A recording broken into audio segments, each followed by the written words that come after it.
Further along up the coast from Los Angeles is beautiful Santa Barbara. Santa Barbara is a beautiful city. It has a lot of the old Spanish mission stucco architecture. Really pretty, a lot of the older buildings they preserved. And their beaches are pretty and nice, but there's an odd thing about them, and if you know about it and have been there or been to places similar, you'll know what I'm talking about. Apparently, I think it was back in the 70s, maybe 60s, there had been an oil spill there. Tanker off the coast had leaked some oil that washed up on the Santa Barbara beach. And they probably did their best to clean it up. And one of the techniques they have of cleaning it up, it really is hiding it. They laid down straw, which helps soak up some of the oil on the beach itself. And then they covered that with sand. Well, you don't see the oil, but if you walk along the beach, at least in certain places, this was 1981, maybe it's much better now, I hope so. But I noticed something sticking to my feet. And when I went to look and examine it, you could see where some places the sand was thin enough, you would step through the upper layers of sand enough to where you're picking up the oil-soaked straw. And maybe it's not a major ecological concern at that point, but it is an aesthetic concern. It's just ugly. You don't want to walk on that. The beach problem is something that needed addressing at that time, 1981. I hope it's better now. But part of the reason I had gone up that way is I knew just a little bit further up was Vandenberg Air Force Base. And I just mentioned about how from Griffith Observatory in the Los Angeles area, we had been told during our talk there to look out toward the ocean that Vandenberg Air Force Base was test launching a Polaris missile. We'd be able to see the contrails, see the missile. And that was real neat, seeing it and then explode itself, destructed. It wasn't a big fire, just kind of winked. It was like a little white puff of smoke or whatever, but and you don't hear anything. It was 100 miles away or something, I don't know, 30 miles away in the air. But so I'd gone to Santa Barbara to both check out Santa Barbara and then to go on a little further up to Vandenberg Air Force Base. And part of the reason I wanted to see that, other than just being interested, it'd be an interesting thing to see. I had a friend who was in the Air Force, and I was in my early 20s at this point. He would have been early 20s. He was in my same class in high school, but he'd gone to college and had joined the Air Force after college, and was actually flying jet planes, some of the fighter jets, and I think maybe training people to learn to fly the fighter jets. I'm not sure where I heard it, but I thought that he was stationed at Vandenberg Air Force Base. So I thought, well, while I'm out here, I may as well go and see if he's there, look him up. And so I'm hitchhiking up the road past Santa Barbara to get up to Vandenberg Air Force Base, and it's kind of isolated. I don't think there's a real city as such right near there. And I got in a few rides, but a lot of it was just walking. And I was tired, and a lot of times at night it's kind of cool, so it's better to walk at night than during the day when it's hot. And I do a lot of my walking at night. And so during the heat of the day, I noticed this little manhole that was built as such that you could kind of climb down in it. I don't remember exactly how it was. Yeah, it was almost like it was a little chamber. And it must have been on the side of the road. It must not have been in the road. But like a storm drain, but made where the lid was fixed, permanent, but raised above an area high enough that I could slide down in. I was thinner then. And I thought, well, that's a good way to get out of the heat, and I could just lay down in there. It was mostly dry. A lot of Southern California is dry most of the year. And lay down in the bottom of that and stay out of the heat, be a little bit cooler. So I got down in there, and I don't know, it wasn't but maybe 10 minutes later, if that, maybe 5 minutes, some MPs show up, military police, and they're telling me to get out of there. So I'm climbing up out of the little storm drain, not knowing why they're there or what's going on, who they are really. And they were from Vandenberg Air Force Base and took me back to the base, and they're questioning me. Said, what are you doing? Why were you climbing down that drain?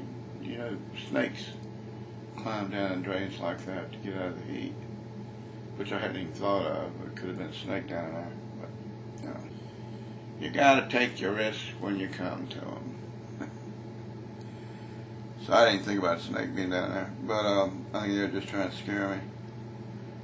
I believe they actually had cameras either in the drain or looking down on the drain. If I had a mind to try to get to the base, or someone did, maybe they would go down to the storm drain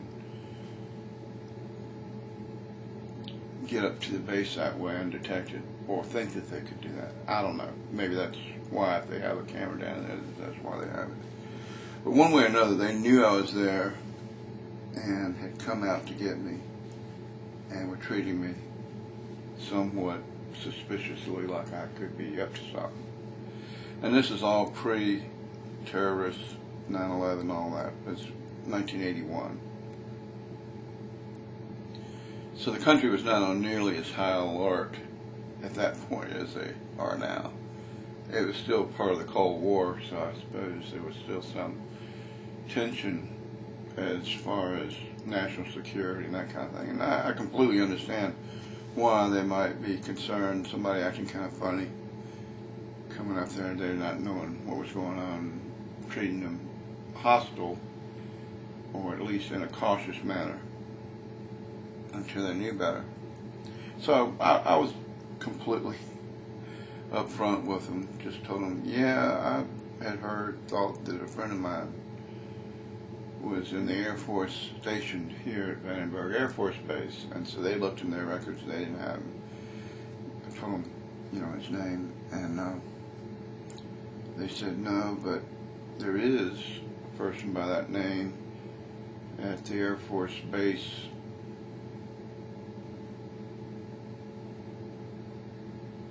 I think it's near Sacramento, I'm not sure.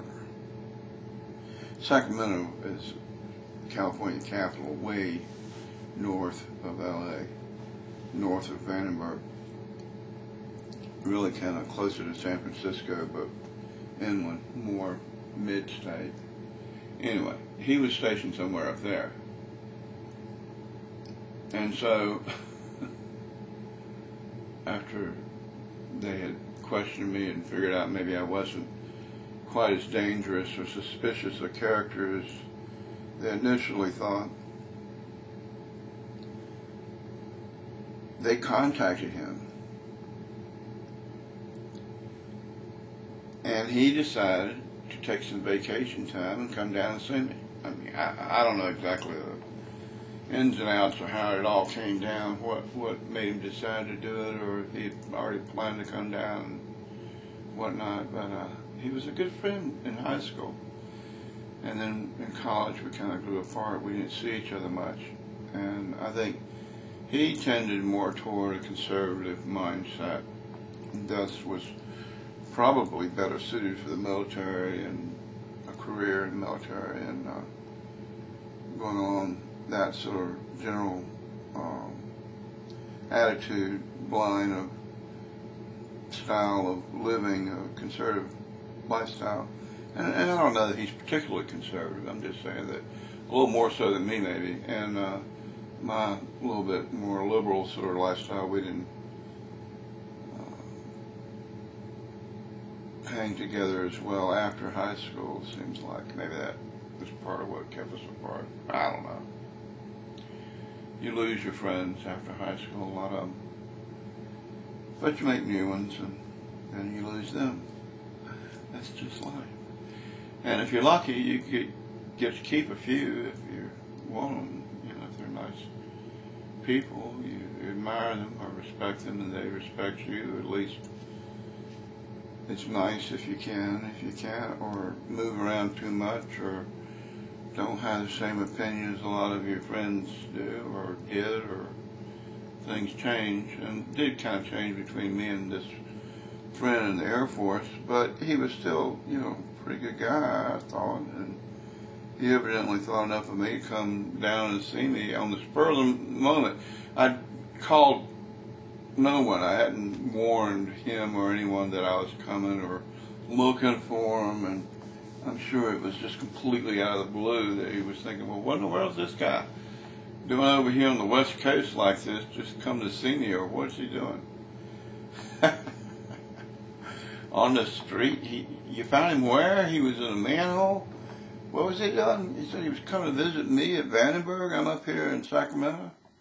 I don't know exactly the circumstance, but one way or another, right there that day, or the next day, I think it was, the next morning, he came down to meet me, and they had told me that there was a mission I could stay at overnight. They arranged for me. The Air Force people, they were great.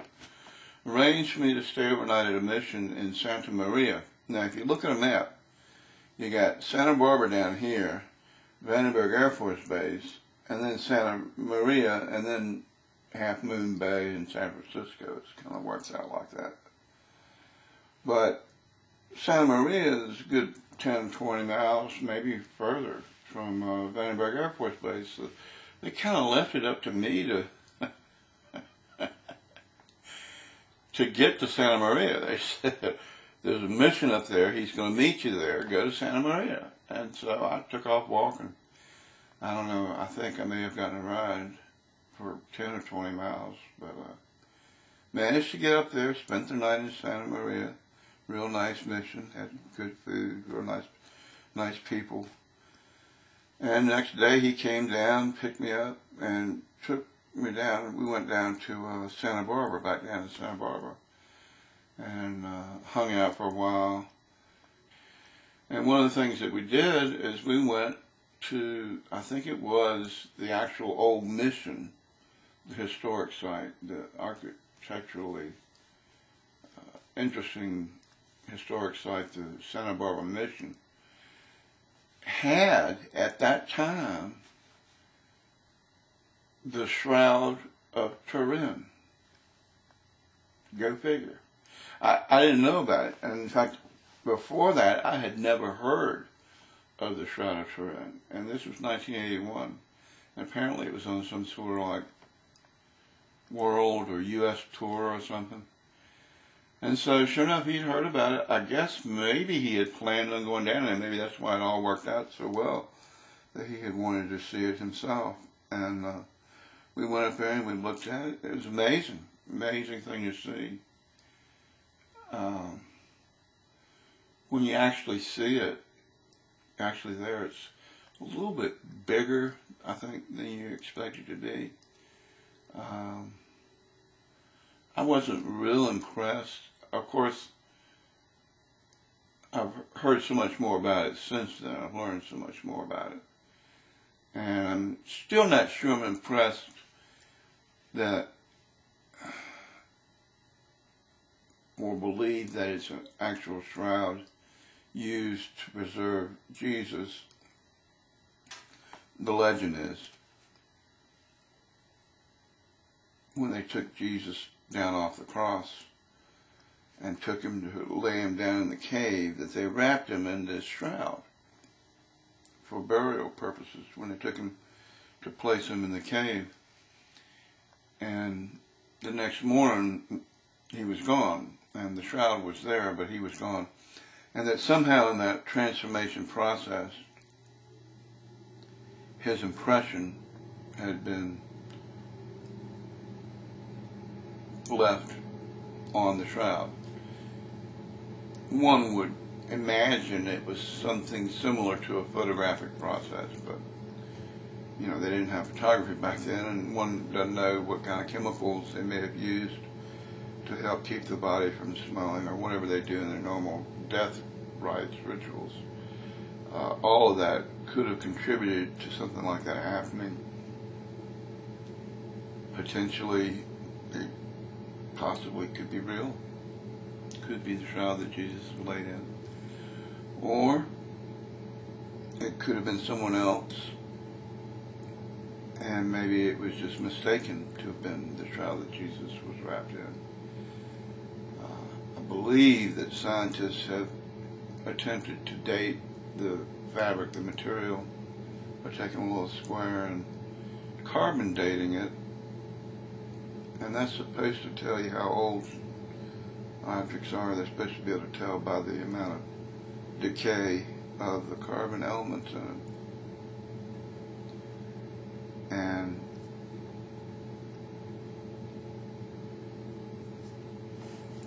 And the scientists found out that it's really not that old. It's only maybe 1,000 years old. So, okay, we got a shroud that instead of 2,000 years old is only 1,000 years old, but it bears this impression of a person in it, and they can't explain how the impression got there. It's not painted onto the shroud. At least I don't think they believe that it's painted. And so they don't try to describe what it is or why it looks like it does. And my question is why there are no other shrouds like that. You know, I've never heard of any other shroud having an impression in it, especially not a 1,000-year-old shroud with an impression. So all that, it's a lot of questions, you know. When you actually see the shroud, I guess a lot of the legend about it kind of makes it seem bigger than life, but to actually see it, it's not a big deal. It's just a big white sheet with a kind of grayish impression of a figure, of a man, bearded man. It's so strange to me, coincidental or serendipitous or whatever, that he had come down. I had gone to see him to catch up with him, and he had come down at the same time as the Shroud of Turin was there in Santa Barbara. Amazing thing to have seen. I feel real lucky. I'm counted, I believe, among the lucky ones to have actually seen it. Whether or not it's real, who knows? And who knows if we'll ever know in our lifetimes. Just something interesting to see. If you ever get a chance, go see it. What the heck? It's just one of those things that it's a real mystery. They really don't know what's going on about it. If some monks in 10th century AD decided they were going to make some religious artifact to help rekindle the religious fervor in the area, and they created the Shroud of Turin, then that's an amazing story, especially that they've had it all these 1,000 years since. And that scientists today, I don't believe they understand or know what process created it. It wasn't photography, because they don't have photography. Didn't have it back in those days. So it wasn't created in a modern photography process. And yet, it has a lot of the characteristics of being like a impression photography item. You can take photographic paper that's treated to receive a photographic image, like the old negatives, but on a larger scale. And you can place objects on it and then expose it to light, and those objects will leave an impression on that paper. Well, that's sort of what this resembles like. It received the impression of the figure that it was wrapped in. it appears to be that. And whether it's real or not, I don't know. That's another whole discussion. But it was real neat catching up with him and finding out a lot of stuff that had been going on with him. He was actually, I think, a captain. I don't know. But that he had succeeded to the point of flying jets. A lot of people that join the Air Force never fly or be a pilot, become a pilot. They never get off the ground. A lot of them just work in the offices, or they work in the radar stations, or the ground crew, or whatever. And he had succeeded as far as becoming a pilot, and actually, I believe, one of his main assignments was being a trainer pilot. So it was neat to catch up with him. Funny thing, that night he rented a hotel room, and they had a single double wide bed, and he took the bed,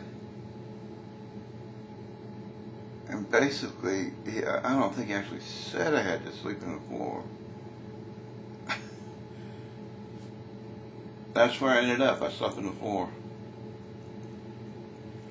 And I didn't care. It was great to catch up with him. And we ate. He bought dinner. I mean, you know, he was a good guy.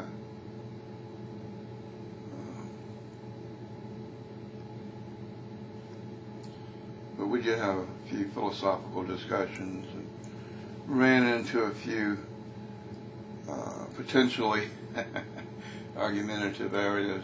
At the time, I was still struggling with life and working and all, and not having a job, and maybe not taking life as seriously as he did, or he felt like I should. And I don't know, in a lot of ways he was right.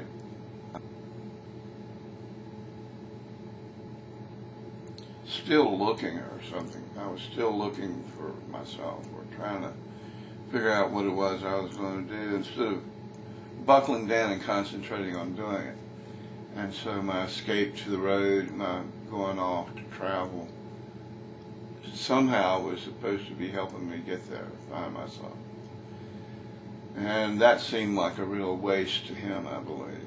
And granted, in a lot of ways, maybe it was. It's kind of stunted my adult career development. I'm still probably 10 or 20 years behind what I would normally be had I worked toward a career earlier than I did.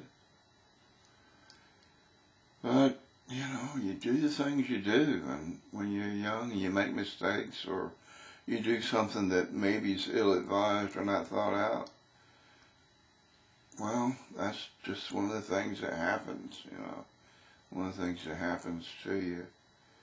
I don't think anyone's to blame. Or, sure, blame the person, blame me for not being more devoted toward developing my career. Everything that happens for a reason, sort of. I'm where I am today because of that experience. And I don't know that I could do it any better. You know, it's like that, what's his name? Yeah, You're Beautiful. He has that song, Don't Give Me Choice, because I'll just make the same mistakes again. I feel that way a lot. I feel like, you know, I just do what I do, and I try to do well. I think everyone tries to do well. Nobody tries to go to hell. Do the best you can all the time. Try to remember your mistakes and do better the next time. And if it was a mistake, or try to learn to see it maybe as not being such a mistake, that was just something that helped you learn, helped get you where you are now. So anyway, what a philosophical sidetrack. Oh, I'm so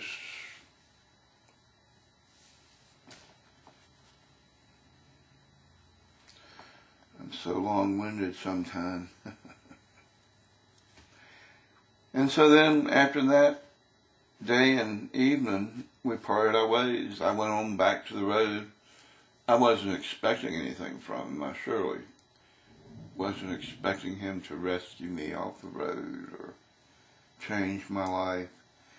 And I wasn't trying to change his or change his opinion of things or tell him to come join me, let's go on the road. No. He had his life, and he had done fairly well, I thought, and that was good. That was a good thing. And it was good to see him, and it was a nice gift he made to that mission where I would have eaten that evening had I just stayed in the mission.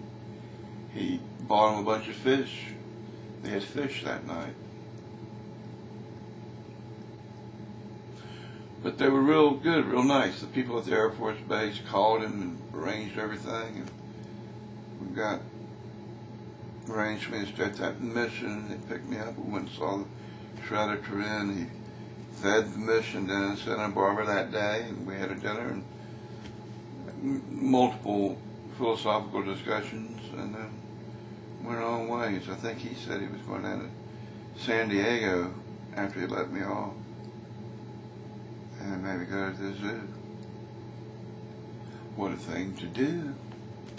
Put it in your shoe, then go to the zoo.